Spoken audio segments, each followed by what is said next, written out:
Okay, good morning. Very early good morning. I appreciate all you coming here today to the Cobb County Solid Waste Management Authority meeting of March 13, 2018. So I'd like to make a motion that we accept the minutes as published. You have a second? A discussion? Call the question. All vote say aye. Passes 3-0. Okay, we're gonna get right into the presentations.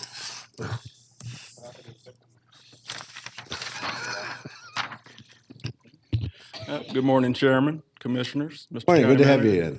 you in. We'll be starting off this morning, jumping in quick with Tag Grinding's presentation, a report for the 2017 operational year.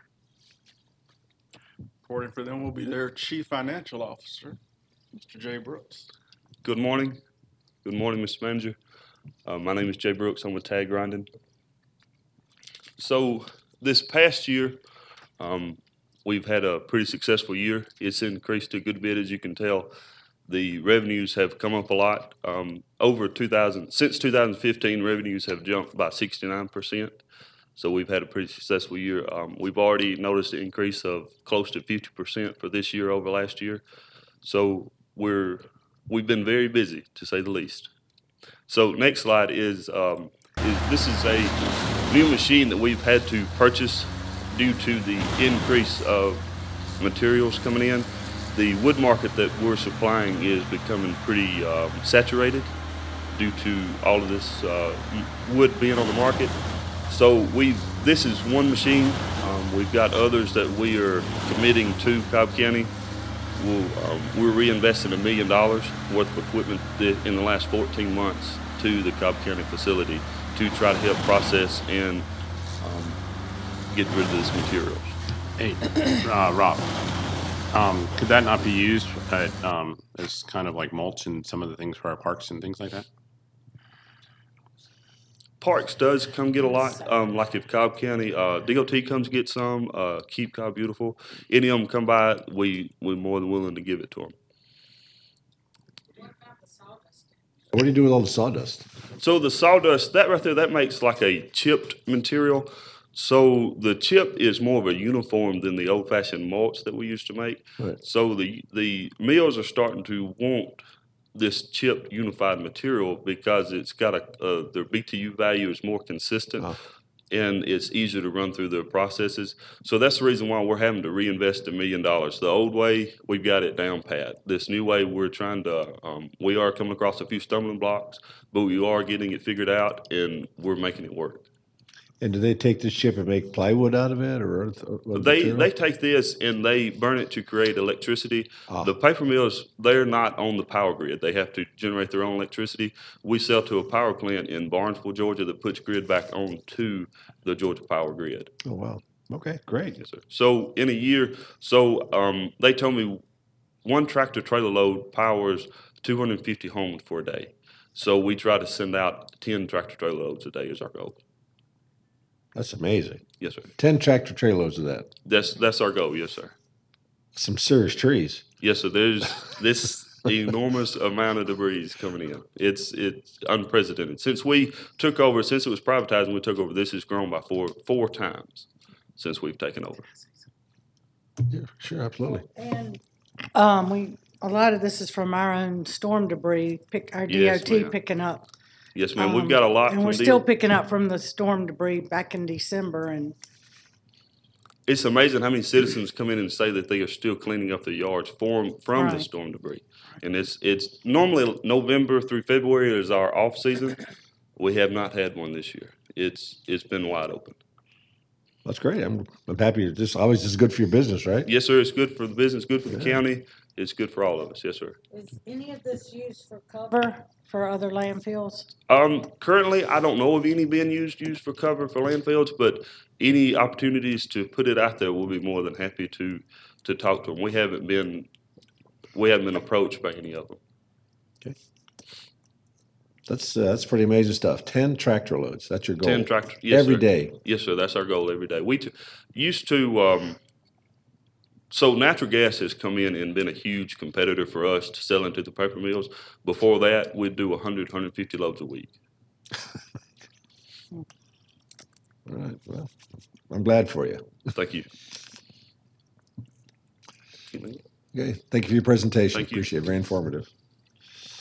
Okay, next up, we'll have advanced disposal, and we'll have both Adam Lomax, General Manager, and Steve Edwards, who's the Marketing Manager for Advanced Disposal and Mayor of Sugar Hill, Georgia. Or Sugar Hill, Sugar Hill. Good morning. Morning, Mayor. What I'd Good like have to you do back. is go over a couple slides and tell you what we've been up to last year. Going to the recycling portion of it, you can see the up and downs, the variances throughout the year. I think this slide just shows you that recycling is alive and well at the transfer station, and it's good you're keeping this out of the landfill. Going to the next slide. Just looking at days open to citizens, tons hauled in, tons hauled out, total transactions, average tons per day, average transactions per day, and then, of course, at the end is the advanced disposal payments to Cobb County. What you can take away from this slide to me is the good news, the good nugget, so to speak. The economy is live and well in Cobb County. Volumes are up, whereas the service days were down. So I think this is good news for the county. Even though you have 3 competing transfer stations in Cobb, your transfer station is doing well.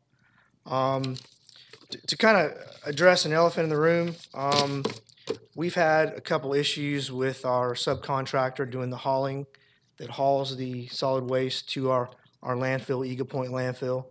And in the past 9 years, we've had 2 bumps in the road. One was July of 2017, and the other one is now. We have decided to part ways with our subcontractor that hauls the solid waste to Eagle Point landfill, and we're going out for RFPs. So in about 60 days, you may see a different subcontractor for transporting the solid waste to our landfill. And I would say Advance has been a good partner with Cobb County for a long, long time, and we're aware of these issues. We're correcting this issue. I think in about this weekend, the floor should be cleaned up. And it's not just an issue with advanced disposal. It's an issue with all the Cobb County transfer stations, especially when you see the other competing transfer stations shut their doors. Well, when that happens, that creates a glut, and everything comes to us. And I've got Adam Lomax behind me. He's our general manager, transfer station manager, and he can address any specific questions that you might have on that matter. Sure. No, go ahead, Commissioner. Good morning. It's my understanding too that do you have a permit for a new cell at Eagle Point? We do have a permit for a new cell. And when will construction start for that? Construction has already began. They've already gone through the engineers. So it's in the process right now. Okay. What's the completion date? I couldn't tell you off the top of my head. It'll be this year, I would imagine this summer. But the cell has not been the reasoning for any of the backups. The tippers are running normally as they always have. We actually purchased a new tipper at the beginning of mid-part through last year when we had the first issue, and we recently purchased a new one to have our own instead of having subcontractors. So Okay, so are you operating with 2 or 3 tippers now? we have 2 right now. The third one is on site, and it is being put together and will be in this week. But we've been running on 2 for the last many years. Okay.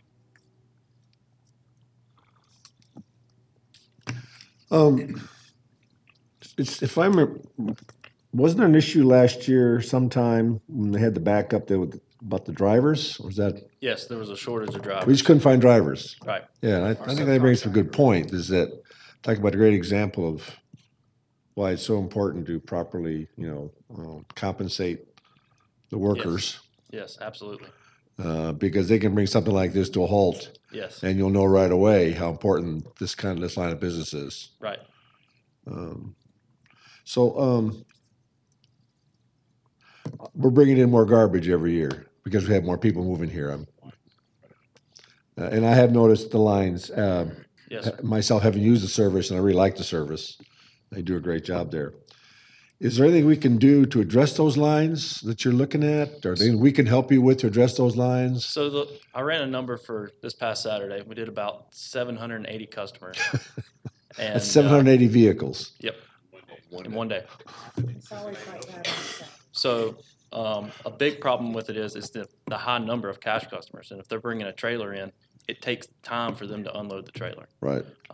So the average for last Saturday, we were doing about 1.5 customers per minute. Okay. So usually about 10 to 12 can be dumping at one time. Right. That's just the width of the building. Sure, right. We have somebody backing them in constantly all day. Right. And the slowdown is having them taking the time to unload it themselves. Yeah, and do it safely. Right. Yeah. Maybe we ought to have set up a donut shop out there or Yeah. something, a Yeah. patio. Just have them park the Yeah. car there and we give them a number. Yeah. We could, just park them somewhere, and then we call them to come up there and make some money on the side. You could sell cookies. Well, we can, I have one other question. Yes, ma'am. On Saturdays, I know there's a lot of residence traffic. Does the transfer station, is it open all day to the haulers too? It is. Or The haulers don't use it near as much on Saturdays because Right. they know the high number of cash most of customers. those they're done by noon? Yeah, If yeah, they're exactly. out there at all. Exactly. And a lot of our internal volume goes over to Smyrna on Saturdays to keep them out of the cash customer lines. Okay. Because I know we have a separate floor for the residents. Right. And if we close off the truck traffic, the Right. hauler traffic at We could get noon more or on the other something, we side. could use both Right. sides for residents to kind of keep that line moving. Yes, absolutely. Okay. And at one point in time, we talked to the county manager and staff about maybe adding a lane or maybe reconfiguring on Yeah, county sure, services parkway. right. We talked about doing that, so Yeah. we might re-engage in that. no, we discussion should as do well. that, honestly. I mean, on Saturday, there's not that much traffic on County Services Road. Right. So there's something we can do to help you out there. Okay. You might also want to advertise how much business you have. I mean, most times, average layman like me, as long as we know what's going on, we don't get frustrated. But when you tell them you have 700 cars a day up to noon, in other words, next time you come, bring a cup of coffee and a good CD or something. Yeah. You're working as fast as you can, and you're getting 12 cars through every couple of minutes. So but yeah, I just think that there's sometimes you reach a limit where you've done all you can do with what you have. But as long as you tell people that in this county, they'll work with you. So let's make sure that the county manager can help you with that. Let's do that. Okay? Yes, sir. All right. And good luck with the new contractor. I'm getting concerned here that we're going to run out of cells. We're good on sales. We're going to be okay? Yes, All sir. right. Well, I'm We're- glad we'll you be told fine me with that. I that. appreciate that. All right. Well, thank you. Anybody else have any questions on the board? Thank you. Keep up the great work. Thank you. You bet. Well, next up, we'll have West Rock, and making their report will be Mr. Hal Risher, who's our strategic marketing. Thank you. Good morning. I don't know if we've ever shown y'all this before, but this is just a map of the West Rock footprint in Georgia. Pretty significant. About 20 operating locations, folding carton plants, specialty plants, corporate offices here in Atlanta, one large paper mill down in Dublin. So pretty Do you significant. live in Duluth? What's that, sir? Do you live in Duluth? I Our- see the home office is in Duluth. Do you live there? No, we just relocated our corporate office from Norcross to Sandy Springs. Okay, I want to make sure that if you do, we can change the time of this meeting. Yeah. Well, yeah, I well, live in Marietta and I want Lives to, and I in want to Sugar change. Hill. No, seriously, we don't, this is crazy. actually, And the time change is killing us. Yeah, well, you must be as old as me. Guys, it's once a year. I live in Brazelton, so, I left home this morning about 4 o'clock. Well, we might want to look at changing the date and time I of think this that's meeting. great. The train knows the time change, I tell you that. so. So, we're old guardsmen, so we've been getting up early for 30 years. All right, okay, well, I just We're all wanted, garbage men. So, and ladies. And ladies. So the drop site activity from year to year, you can see there was a fairly significant increase, about 13%. But I want to point out a couple things. One is the glass line. You see a significant increase from year over year, and we think that's an indication of or a result of actually taking glass off of the acceptable list of materials in the single stream bucket, and more people are just bringing it to the drop site, which is good. That's the real value in glass is source separated, clean, and it's usable from there. You see a big change there in cardboard as well. We think that's a result of the e-commerce effect. Some people call it the Amazon effect, but clearly there's more boxes in all of our doorsteps each day. UPS reported, and I don't know the other stats on the other companies, but they reported delivering 40 million more boxes this past Christmas season than prior year. So it's real that there's more corrugated containers getting in the residential stream. Next slide. This is the financial impact year over year for the county, relatively flat, but you can, and at the second line there, a drop off rebate for, that's mainly due to some really high prices in paper for the better part of last year. And that has since come way down. But generally speaking, this asset for the county has been producing year over year pretty significantly. We've got ongoing challenges with recycling, and it really all centers around the theme of quality. The industry as a whole is dealing with poor quality coming in. It's a result of a lot of things. Glass is part of the problem. It's a big part of the problem. The national sword that with China, that campaign has really impaired the ability of recyclers in general to move plastics, mixed plastics primarily, certain grades of paper, mixed paper grades. In fact, we don't know what the inventory is, in the U.S. right now of baled finished product, mixed paper, ready to go somewhere, but it is very large. And so what is the National Sword Campaign? China developed some quality standards that are just simply not, meetable. What is it, Nate? 1% contaminants, 0.5% contaminants that they'll accept in a bale of mixed paper or in a bale of mixed plastics, and nobody can do that. So there's not much paper or plastics currently on ships going to China. Got you. So it has to meet that standard for them to accept that shipment. Yes. Yeah. They'll ship it to us in a finished form, but they won't take it back in recycled form. That's exactly right.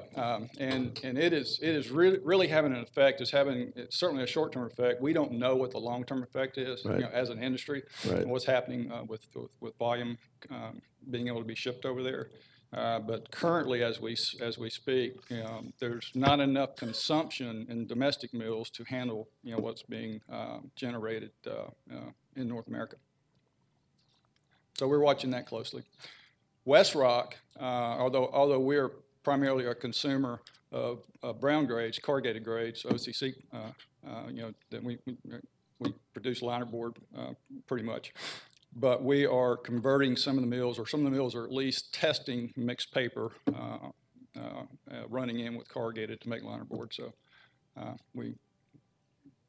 we'll continue to test that and consume as much mixed paper as we can over the short term.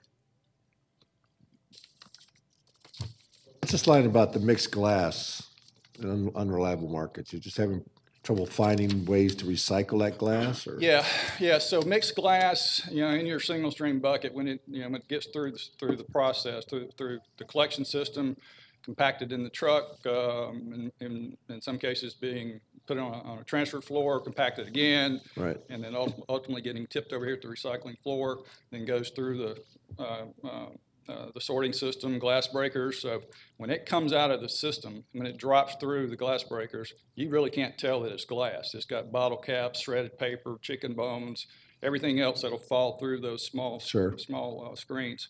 So since July, June or July of 2014, we have been landfilling that portion of what we process, and I think everybody else in Atlanta has too. In fact, everybody else in this region has, because the value of it's just simply not there. There's no real demand. There's no real value created in that mixed glass.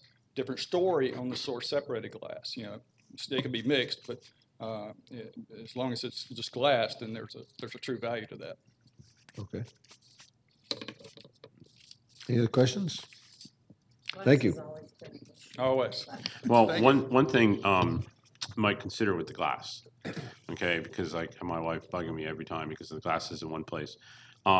Maybe what we need to do is have more drop-off points around the county instead of having the single point. Yep, we've discussed that. Because I think if it was more convenient to drop the glass off, people would do it. Yep. Because right now, you have to go all the way over to County Services Road. That's the only place. Yeah. And we kind of tossed that around, certainly a long-term plan with some of the other things that we're going to talk about. So, and one other way, Jonathan, is, you know, the containers that they have in Europe, the different colored dome things, it might be easier too if people knew that that was for glass. Because right now, if you go over to where we have the drop-off, I mean, the containers are labeled, but, you know, if we start putting them around the county, it might be good to have one that is specific to glass so people know that's glass. Oh, yeah. And then if you, It has to be a robot. and then if you campaign that through the schools, Yeah. the kids are the ones that'll make the parents do it. Absolutely. Yeah. We that's something else we've been talking about too, is going forward, you know, better messaging, consistent Sure, messaging. right. No, we got some great school systems here, you know, 2 in the county, they're fantastic, so I think it's a great idea, and I agree with Commissioner Ott, Yes. because I just throw the grass away, but I'm happy to recycle it, you know, drive it somewhere. If it's convenient, we all would. We'll put it in front of Commissioner Ott's driveway, you know, that's one of the drop-off points. And I'll let Judy bring it to your Judy. Well, next up, we will have Ms. Kimberly White, who is our Keep Cobb Beautiful Public Programs Coordinator and Executive Director for Keep Cobb Beautiful's nonprofit. Good morning, everyone.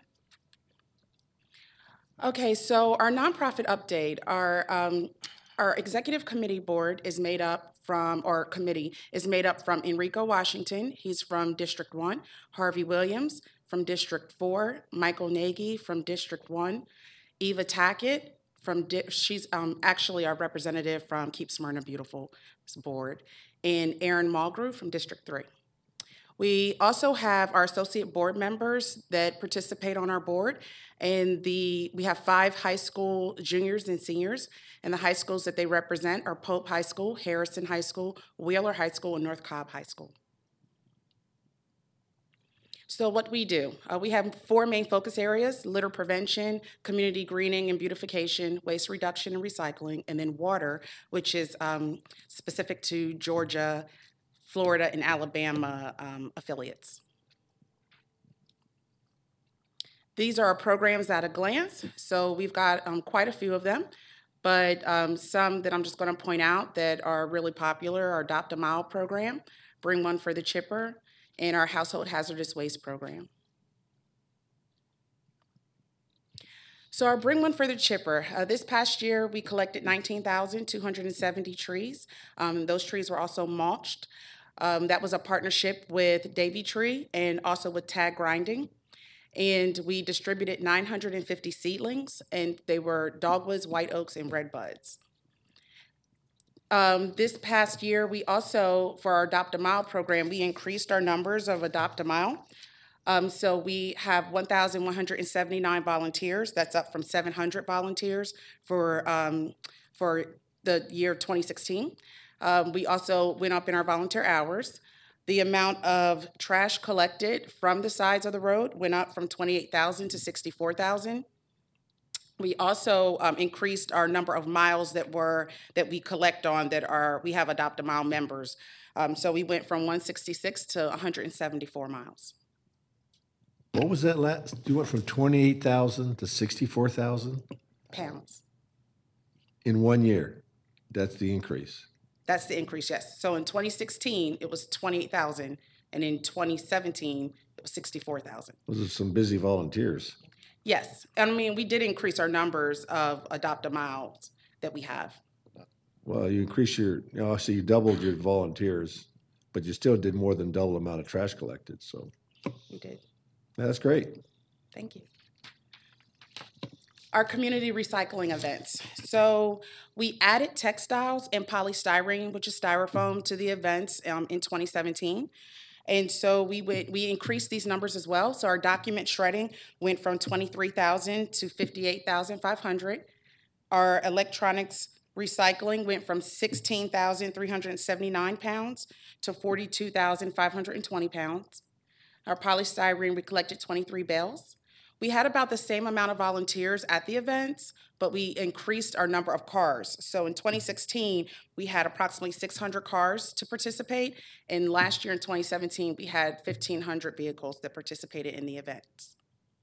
So they came through and dropped off material. Do you have the dates for these different things for this next year? Because I know a lot of times what happens is we find out about them like the week before. But if you have them like all figured out already, it'd be great to be able to put all that out, start putting it out now. Okay, so our next community recycling event, they always correspond with Earth Day and then America Recycles Day. So America Recycles Day is in November. It's usually around mid-November that the event happens, and then the Earth Day event, which is kind of the Great American Cleanup, it will happen April 21st. It's usually Okay, right. well, I close was to going Earth to say, Day. if you have the dates, you should send them to us now so we can start putting them in our newsletter. Okay. And especially to the medical disposal day. Okay. It is. So the medication disposal day is April 28th. We're doing it in conjunction with the DEA, and that's their day. So they give us the actual day that we do that particular event. And we're looking to do this event this year, like I said, on April 28th at Precinct 1. So our household hazardous waste, this event I'm really excited about. We increased our numbers of items that we collected in the amount of cars by 300%. We went from a little under 200 cars to a little under 800 cars that participated in last year's event in 2017. This program also, we won an award from Keep Georgia Beautiful for this program. Okay, so our Great American Cleanup will happen March 1st through May 31st. This is a national program that all affiliates participate in of Keep America Beautiful. And so we have community events and environmental educational events that happen. There were about 20 projects that happened in 2017, from things like outreach events like our community recycling event, to fair and festival activities and exhibits or booths at the fairs, like the Master Gardener Plant Sale and Fair. And then also youth and education for our school career days. Our tree planting, Cobb trees, we planted, we increased this number as well by 150%. So we planted a little over 170 trees in last year's program, 2017. So the tree planting season usually lasts from mid-October to mid-March, but that depends on the weather. So if it's really, if it's very hot still in October, we have to wait until it's not. And then if it gets warm really quickly, then of course our season is over because you have to plant when it's cool outside.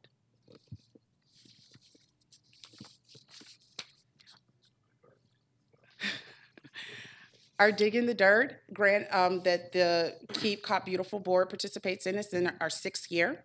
And it's the purpose to provide opportunities to school children through school gardens to experience and study nature. So this past year, we had 4 schools that won that grant, approximately $2,396. We helped them with planting their gardens at their schools. And we had about 2,400 students that participated in that were directly involved in the program. So our programs for 2017 included our Cobb Green School program. That's a program where schools that are active that have an environmental educational program that the students participate in. At least 5 teachers in that school have to do at least 5 lesson plans that are focused on the environment, and that's how they get that particular I guess, certification of being a Cobb Green School program. We also did Cobb Library Summer Series, Summer Movies in the Park series, where we took K-Cups and we used them as little planters. So we would clean them out and decorate them in the design of whatever movie the Parks Department was showing at the park, and kids were able to use them to plant seeds in. We do also the Scouts Merit Badge, civic group speaking engagements, and community events like the Austell Back to School Bash, Rivers Alive, and Master Gardener Plant Sale and Fair. We have our 4 recycling drop spots, one in each district. So we have one at Station 28, that's in District 1. In District 2 is Station 21. District 3 is Station 14. And in District 4 is Station 22. We had a total of 27 events for last year in 2017. These numbers have to be reported to Keep America Beautiful, and they generate based off of in-kind donations and other items that we receive, information from volunteers, that our total benefits were $1,058,294.84, and so our total cost for the different events that we participate in was $47,628. Our cost benefit ratio was $22.23. Figure out the total benefits. Where is that? Is that a formula? Yes, it is. So it's based off of in-kind donations. So we get water and bags and things of that nature every year. That's a part of our Great American Cleanup Package from Keep America Beautiful.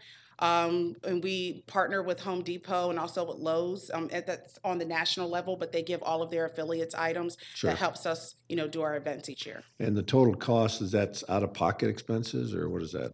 Yes, so that the total cost is how much Cobb County's put into a particular event or, supplies that we use throughout the year. Okay.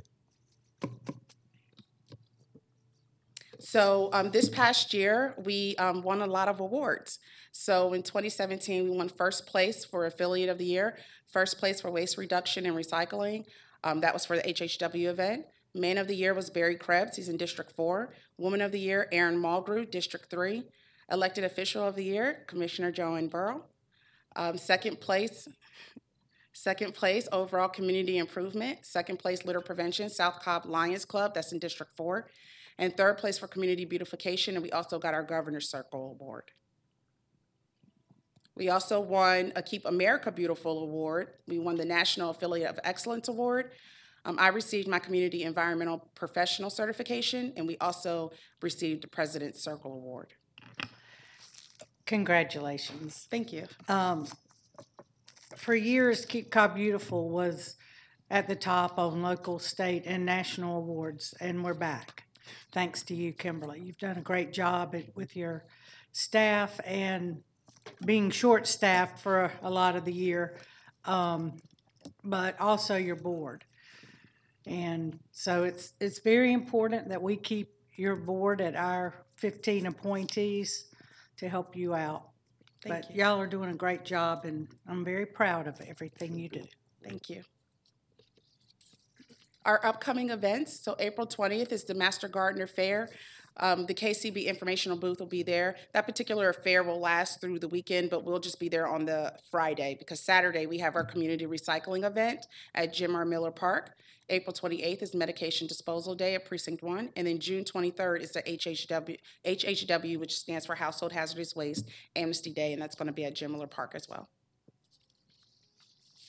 If you could send us the flyers you generate for all these events Okay. at a time, that would be great.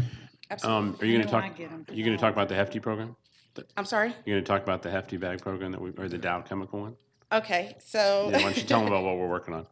So, yes, there's a program that Keep Cobb Beautiful was chosen for. It was through a process that Keep America Beautiful put out that we're going to be able to offer residents in Cobb County a new innovative, it's a recovery program that complements recycling. So basically, we're going to be able to take plastics that traditionally could not be recycled. So things like toothpaste tubes and plastic film and chip bags and candy wrappers and just a whole list of items. And those items will be able to, there's a facility that's here, not very far, it's in Atlanta, and they're going to be able to take those items and turn them into diesel fuel and also wax, and so they'll be able to use that commodity. And so it's a really cool program that only 2 places in the United States got picked for, and Cobb County, Georgia was one of them, and Boise, Idaho was the other. And we've picked the locations too, haven't we? Where are we doing it at specific spots? So we're in the beginning going to start out with 20,000 households that will be spread out throughout the county, and also we're looking at starting a program over at SunTrust Park. Yeah, we've been meeting with the Braves, and what it involves is separate containers that are part of the program, and so then the plastics, like you said, chip bags and those kind of things that are like the plastic food containers that are. The Braves are going to be working with Kimberly and staff to recycle that in addition to the normal recycling that they already do over there. Okay. So when do you sleep? Right. Dr. J says sleep is not a requirement. No, he means it. I know. No, this is really amazing. Could I get all these presentations? I like to run it. I do a weekly video. I like to highlight your programs this week. I'm very impressed by all of you. It's one of those hidden jewels we have in Cobb County we don't talk about, until it doesn't work, and it works. So my hat's really out to every one of you. This is truly very impressive. And if I could just get all these presentations today, I'd like to highlight all that you do. I echo what Commissioner said. Commissioner Burrows said, we're very proud of you. And when we talk about expecting the best, you deliver it. And I can't thank you enough, all of you. Thank you so much for all you do for us. Anything else on the board? Okay. Is that what we're not? Okay, no, we're gonna retain the officers. Okay, so with that, That's all we have. all right, well, thank you for coming this morning. I appreciate you getting up early. No.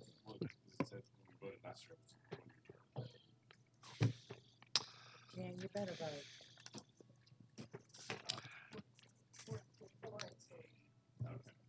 Thank you, Commissioner. I defer to my county clerk here. With that, we're adjourned. Thank you.